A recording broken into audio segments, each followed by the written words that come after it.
Hi, நான் மும்பை தாராவிலேருந்து. இன்றைக்கி திங்கக்கிழமை மார்ச் 3.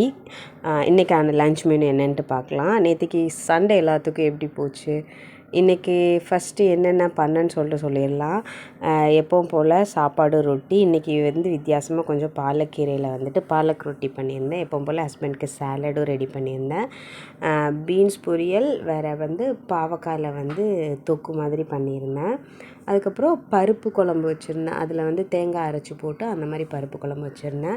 இங்கே அடுப்பில் கடகடன்னு வேலையை பார்த்துட்டு ஒரு சைடு பாப்பாவே கிளப்பி, அவளுக்கு டைம் ஆயிடுச்சு, 8:30 தாண்டிடுச்சு. அதனால் அவளை கொண்டு போய் கீழே வேனில் வச்சு விட்டுட்டு திரும்ப பேலன்ஸ் ஒர்க்கை பார்க்க ஆரம்பித்தேன். ரிமைனிங் பாவக்காய் தொக்கு வைக்கிறது மட்டும் பேலன்ஸ் இருந்துச்சு. அதனால் அதை ரெடி பண்ணிவிட்டு அதுக்கப்புறமா சாலடுக்கு வெறும் அவிச்சு மட்டும்தான் வச்சுருந்தேன். அதை கட் பண்ணி வைக்கணும். அதுக்கப்புறம் ரொட்டிக்கு மாவு பிணையணும்.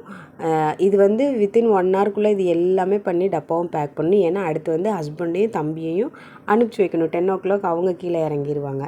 ரெடி பண்ண எல்லாத்தையும் எடுத்து டப்பாவில் பேக் பண்ணியாச்சு. குழம்பு, சாப்பாடு, ரொட்டி, பாவக்காய் பொரியல், பீன்ஸ் பொரியல், வேறு சாலட்க்கு தனித்தனியாக வச்சு கொடுத்துட்டேன். நீங்கள் போய் மிக்ஸ் பண்ணி சாப்பிட்டுக்கோங்கன்னு சொல்லிவிட்டு, இது தம்பிக்கு வச்ச டப்பா. பாப்பாவுக்கு தோசை பண்ணி கொடுத்துருந்தேன். எல்லாத்தையும் பேக் பண்ணி ஒரு வழியாக டாட்டா பாய் பாய் காமிச்சு அனுப்பிச்சி வச்சாச்சு.